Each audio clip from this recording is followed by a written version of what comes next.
नमस्कार मंडळी, ऋतुयोग वास्तुरेखामध्ये तुम्हा सर्वांचे खूप खूप मनापासून स्वागत आहे. अर्थातच आपला अधिक महिना सुरू झालेला आहे. साधारणपणे 17 मेला सुरू झालेला आहे आणि 15 जूनपर्यंत तो चालणार आहे. तर आपण अधिक महिन्यासंदर्भातलीच माहिती या व्हिडिओमध्ये घेणार आहोत. तर अधिक महिन्यामध्ये काय करायचे, काय करायचे नाही, आईची ओटी का भरायची, या संदर्भातली सगळी माहिती मी डिटेलमध्ये इथे देत आहे. तर सर्वात प्रथम काय करायचे, अर्थातच आपल्याला दान करायचे आहे. तर दान कशा कशा पद्धतीने करता येईल. दान म्हणजे काय, फक्त सोनं चांदी दान करणं अशी काही गोष्ट नाही आहे. ज्यांना जे शक्य आहे ते त्या पद्धतीने करणार आहेत. तर सगळ्यात पहिला दान करत असताना जे लोक सत्कार्य करत आहेत, सत्कर्म करत आहेत, त्यांना आपल्याला शारीरिकदृष्ट्या आर्थिकदृष्ट्या कशा पद्धतीने मदत करता येईल ते पाहायचं आहे. आपल्याला सामाजिक कार्यामध्ये हातभार लावायचा आहे. त्याचबरोबर आपल्याला दान करताना बऱ्याचदा असं सांगितलं आहे की आपल्याला दिवा दान करायचा आहे. अर्थातच दिवा दान करायचा आहे, मग तो कुठल्याही धातूचा असेल, फक्त व्हाईट मेटल अजिबात यूज करायचं नाही. हे कायमस्वरूपी लक्षात ठेवा. व्हाईट मेटल आपल्याला चालत नाही, शास्त्राला ते मान्य नाही आहे. तर तुम्हाला दान करायचं असेल तर वेगवेगळ्या पद्धतीच्या धातूचे दिवे तुम्ही जावयाला दान करू शकता. जर ते करणं शक्य नसेल तर कुठलाही दिवा घ्या तुम्ही आणि तो वाहत्या पाण्यामध्ये सुद्धा सोडू शकता. तो पण एक प्रकारे दानच करणं आहे, किंवा मंदिरामध्ये सुद्धा दिवा दान करू शकता. जर हे शक्य नाही झालं, हे पण शक्य नसेल, तर तुम्ही गाईला पान द्यायला विसरू नका. गाईला पान दिलं म्हणजे 33 कोटी देवांना पोचलं, हे विसरू नका. आणि 33 वस्तू, कुठल्याही 33 वस्तू 33च्या स्वरूपामध्ये दान करा असं शास्त्रात सांगितलेलं आहे. तर मग तुम्ही काय करू शकता, जाळीदार पदार्थ म्हणून आपण अनारसे देतो, तुम्हाला माहीतच आहे. 33 अनारसे आपण जावायला दान करू शकतो. ते शक्य नसेल तर बत्ताशेसुद्धा, 33 बत्ताशेसुद्धा दान केले जातात. तर हे करा. हे निश्चितपणे तुम्हाला दान करण्याच्या पद्धतीमध्ये ह्या गोष्टी सगळ्या सांगितलेल्या आहेत. हे करा. त्याचबरोबर आपल्याला काय करायचे नाही आहे, अर्थातच आपल्याला कोणत्याही प्रकारचे शुभ कार्य करायचं नाही आहे.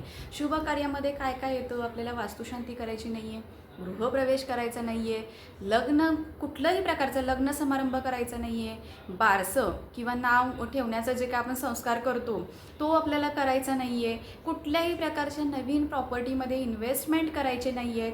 कुठल्याही म्हणजे प्रॉपर्टीच असं नाही, कुठल्याही प्रकारचे इन्व्हेस्टमेंट शक्यतो नवीन काय करत असाल तर ते आपल्याला ह्या महिन्यामध्ये करायचं नाही आहे. तर हे तुम्ही लक्षात ठेवा. त्याचबरोबर आपल्याला नवीन प्रॉपर्टी घ्यायची नाही आहे.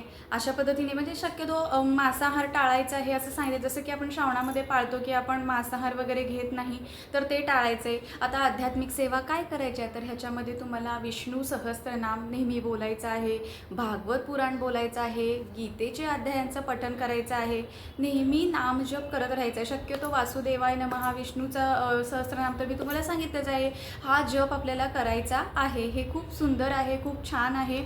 या मंत्राचा परिणाम आपल्यावर खूप चांगला होणार आहे. तर हे करा.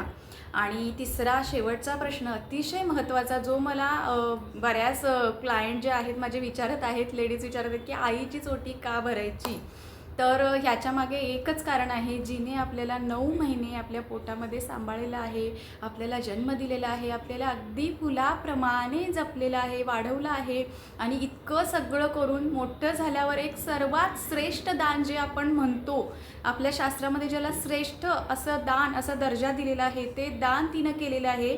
ते दान म्हणजे कन्यादान. आणि तिने हे महत्त्वाचं दान आपल्यासाठी केलेलं आहे. तिच्यासाठी जी कृतज्ञता व्यक्त करणं, तिनं आपल्यासाठी आयुष्यभर जे काय केलेलं आहे तिची परतफेड आपल्याला करायची आहे, म्हणून आपल्याला आईची ओटी भरायची आहे. अर्थातच लग्न झालेल्या स्त्रीने म्हणजे सुवासिनीने, सौभाग्यवती आईची ओटी भरायची आहे असे शास्त्रात सांगितलेलं आहे.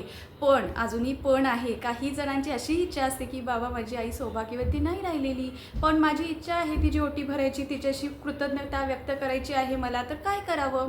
तर याच्यासाठी आपल्याला काय करायचं आहे, आपल्याला देवीची ओटी भरायची. कुठलीही देवी असू दे किंवा कुलदेवी असू दे, तिची पूर्ण ओटी भरा.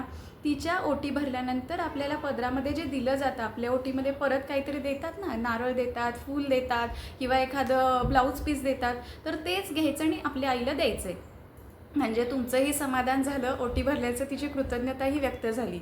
अर्थात असं कुणाच्या बाबतीमध्ये होऊ नये, पण ज्यांना आईच नाही आहे त्यांनी काय करायचं हाही प्रश्न आहे.